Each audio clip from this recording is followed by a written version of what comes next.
Assalamualaikum warahmatullahi wabarakatuh. Selamat datang lagi di channel saya.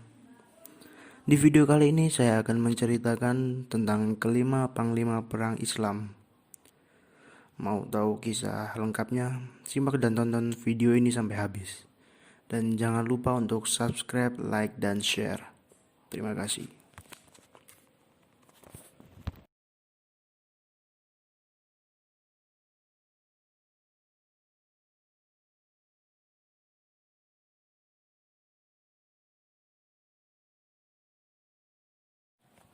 Yang pertama adalah Muhammad Al-Fatih. Mehmed II yang dikenal dengan sebutan Muhammad Al-Fatih merupakan penguasa Utsmani ke-7. Beliau berkuasa pada 1444 sampai 1446 dan kemudian turun tahta. Dan setelah itu naik tahta lagi pada 1451 sampai 1481. Pencapaian beliau yang paling dikenal luas adalah penaklukan Konstantinopel pada tahun 1453, yang mana mengakhiri riwayat Kekaisaran Romawi Timur dan mendapatkan julukan Al-Fatih atau Sang Penakluk. Muhammad Al-Fatih mempunyai kepakaran dalam bidang kemiliteran, ilmu pengetahuan, matematika, dan menguasai 6 bahasa saat berumur 21 tahun. Muhammad Al-Fatih lahir pada 30 Maret 1432 di Erdin, ibu kota Utsmaniyah kala itu. Beliau merupakan anak dari Sultan Murad II dan Huma Hatun. Saat Muhammad Al-Fatih berusia 11 tahun, dia dikirim untuk memerintah Amasya. Dan saat Mehmed kembali naik tahta pada 1451, dia memusatkan perhatiannya untuk persiapan penaklukan Konstantinopel. Pada tahun 1453, Muhammad Al-Fatih memulai pengepungan Konstantinopel dengan pasukan berjumlah antara 800.000 sampai 200.000 orang, kereta api, artileri, dan 320 kapal. Dalam pengepungan ini, pihak Romawi Timur meminta bantuan dari Barat. Namun, hanya beberapa pasukan Barat yang datang.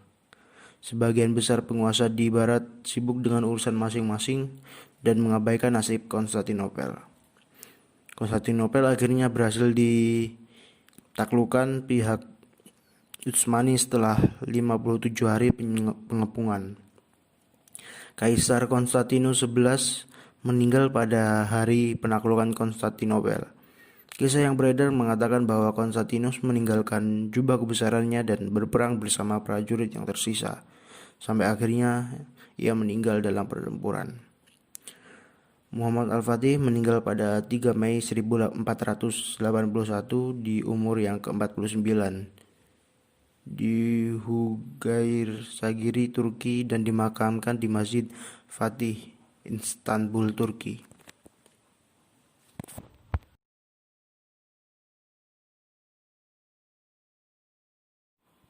Yang kedua adalah Khalid bin Walid. Abu Sulaiman Khalid ibnu Al-Walid atau dikenal dengan Syaf Allah Al-Maslul atau pedang Allah yang terhunus. Khalid bin Walid lahir pada tahun 585 di Mecha, Jazirah Arab, dan meninggal pada tahun 642 di umur yang ke-57 tahun di Homs, Syria. Selain dikenal sebagai sahabat Nabi SAW, Khalid bin Walid juga dikenal karena taktik militer dan kecakapan dalam bidang militer. Dia adalah salah satu dari panglima-panglima perang penting yang tidak terkalahkan sepanjang karirnya. Selain itu, Khalid juga memimpin pasukan Madinah di bawah kekuasaan Nabi Muhammad SAW dan juga penerusnya seperti Abu Bakar dan Umar bin Khattab. Pencapaian strategis yang ia raih ialah penaklukan Arab selama Perang Riddah, Persia, Mesopotamia, dan Suriah Romawi hanya dalam waktu 4 tahun. pada tahun 632 ke 636. Khalid juga dikenang karena kemenangan telaknya dalam pertempuran Yamamah, pertempuran Ulais, dan pertempuran Firazdan. Kesuksesan taktiknya pada pertempuran Walaja dan pertempuran Yarmouk. Khalid bin Walid berasal dari suku Quraisy, suku yang melawan Nabi Muhammad SAW. Dia memiliki peran vital dalam kemenangan orang Mekah melawan orang Muslim dalam pertempuran Uhud. Khalid menjadi mu'alaf setelah terjadinya perjanjian Hudaibiyah, serta berpartisipasi dalam berbagai ekspedisi untuk Nabi Muhammad SAW, seperti pertempuran Mu'tah. Pertempuran Mu'tah ini merupakan pertempuran pertama yang orang Romawi dan orang Muslim. Pada pertempuran Mu'tah, Khalid ditunjuk menjadi panglima perang pengganti setelah ketiga panglima, yaitu Zaid bin Haritsan Sah, Ja'far bin Abi Thalib, Abdullah ibnu Rawahah tewas terbunuh secara beruntun dalam pertempuran tersebut. Dan pada saat yang genting itu, Khalid bin Walid mengatur rencana dan langkah yang akan diambil secepat kilat. Khalid bin Walid memberi arahan dan komando kepada para pasukannya di dalam suasana perang yang berkecamuk. Dengan akalnya yang luar biasa, akhirnya ia berhasil membuka jalur luas di antara pasukan Romawi, dan jalur itu lah yang dipakai pasukan Muslim untuk menerobos dan selamat. Karena prestasinya dalam perang inilah Rasulullah SAW menganugerahkan kepadanya si pedang Allah yang terhunus. Khalid bin Walid pun sebenarnya berharap bisa mati syahid, di medan perang. Namun Khalid bin Walid meninggal di atas tempat tidurnya di Homs, Syria, dan beliau dimakamkan di Masjid Khalid ibnu Al-Walid. Dan yang ketiga adalah Salahuddin Al-Ayyubi. Yusuf bin Najmuddin Al-Ayyubi adalah seorang jenderal dan pejuang muslim dari Kurdi Tikrik. Masa kekuasaannya adalah 1174 Masehi sampai 1193. Ia lebih dikenal sebagai Salahuddin Ayyubi, Saladin, atau Salahaddin. Salahuddin terkenal di dunia Muslim dan Kristen karena kepemimpinannya, kekuatan militer, dan sifat yang satria, serta pengampun pada saat perang melawan tentara salib. Beliau juga adalah seorang ulama. Salahuddin lahir pada 1138 di Tikrit, Irak, dan meninggal pada 4 Maret 1193 di Damaskus, Suriah. Salahuddin berasal dari bangsa Kurdi. Salahuddin lahir di benteng Tikrit, Irak. Ketika itu ayahnya menjadi penguasa Seljuk di Tikrit, yang saat itu mengabdi pada Imaduddin Zanki, gubernur Seljuk, untuk kota Mosul, Irak. Pengepungan Yerusalem terjadi pada 20 September sampai 2 Oktober 1187 antara dinasti Ayyubiyah dan kerajaan Yerusalem, dengan menyebabkan Yerusalem direbut kembali dari tentara salib oleh Salahuddin Al-Ayyubi. Kerajaan Yerusalem yang semakin lemah karena permasalahan internal hampir dikalahkan dalam pertempuran Hattin pada tanggal 4 Juli 1187. Banyak tokoh-tokoh kerajaan yang tertangkap, termasuk Raja Gai. Pada 20 September 1187, Saladin mencapai Yerusalem dengan banyak pasukan, mendirikan kemah, dan memulai pengepungan. Pasukan Saladin mulai menyerang Yerusalem pada 21 September karena mendapat perlawanan sengit dan matahari menyilaukan penyerangan, serta benteng kerajaan Yerusalem terbukti terlalu kuat. Saladin pun menunda penyerangan. Akhirnya pada 29 September pasukan Saladin telah berhasil merobohkan dinding, dan pertempuran pun berakhir dengan menyerahnya Yerusalem pada 2 Oktober 1187. Saladin berhasil merebut Yerusalem setelah 88 tahun dikuasai Kristen. Tanggal itu juga bertepatan dengan 27 Rajab, yaitu Isra Mi'raj. Dan yang keempat adalah Sa'ad bin Abi Waqqas. Sa'ad bin Abi Waqqas merupakan salah satu seorang yang awal masuk Islam. Beliau adalah salah satu sahabat penting Nabi Muhammad SAW. Ia lahir pada 595 di Mekah, Arab. Ia berasal dari klan Bani Zuhrah dari suku Quraisy dan paman Nabi Muhammad dari ibu.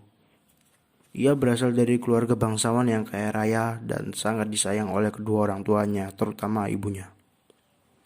Namun, ia sangat benci agama dan cara hidup masyarakat Mekah, terutama menyembah berhala. Suatu hari ia didatangi oleh Abu Bakar, yaitu seorang yang ramah. Dan Abu Bakar mengajaknya bertemu dengan Nabi Shallallahu Alaihi Wasallam di sebuah perbukitan dekat Mekah. Pertemuan itu mengesankan yang pada saat itu berusia 20 tahun. Ia pun menganut ajaran Islam yang dibawa oleh Nabi Shallallahu Alaihi Wasallam dan menjadi salah satu sahabat yang pertama kali masuk Islam. Namun keislaman Sa'ad ditentang oleh keluarganya dan anggota sukunya. Ibunya pun mengancam akan bunuh diri. Namun melihat keteguhan hati Sa'ad dalam memeluk agama Islam, ibunya pun menyerah, membujuk anaknya untuk kembali ke agamanya. Dan pada saat itu, ketika umat Islam ingin melaksanakan sholat, mereka harus sembunyi-sembunyi terlebih dahulu karena gangguan dari kaum Quraisy. Ketika sedang sholat, sekelompok Quraisy mengganggu mereka sehingga Sa'ad pun kesal dan tidak tahan. Ia pun memukul salah satu orang Quraisy dengan tulang unta dan menghasilkan luka yang meneteskan darah. Dan itu adalah darah pertama dari pertentangan antara Islam dan orang kafir. Setelah peristiwa itu, Nabi Muhammad SAW pun meminta sahabat agar lebih tenang dan lebih bersabar dalam menghadapi orang Quraisy. Dan 1 dekade kemudian, umat Islam pun diperkenankan untuk melakukan perlawanan fisik kepada orang kafir. Dan pada saat menjadi salah satu tonggak utamanya. Saat terlibat dalam pertempuran Badar bersama saudaranya Umair bin Abi Waqqas yang kemudian syahid bersama 13 pejuang Islam lainnya. Pada pertempuran Uhud bersama Zaid, Sa'ad terpilih menjadi salah satu pasukan pemanah terbaik Islam. Sa'ad wafat pada 54 Hijriah di pangkuan anaknya. Dan pada saat meninggal, ia minta untuk dikafankan dengan kain yang dibakainya saat perang Badar.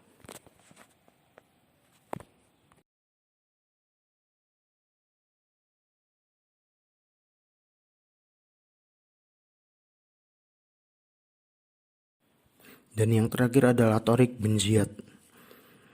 Tariq bin Ziyad dikenal dalam sejarah Spanyol sebagai legenda dengan sebutan Tariq el Tuerto atau Tariq yang memiliki satu mata.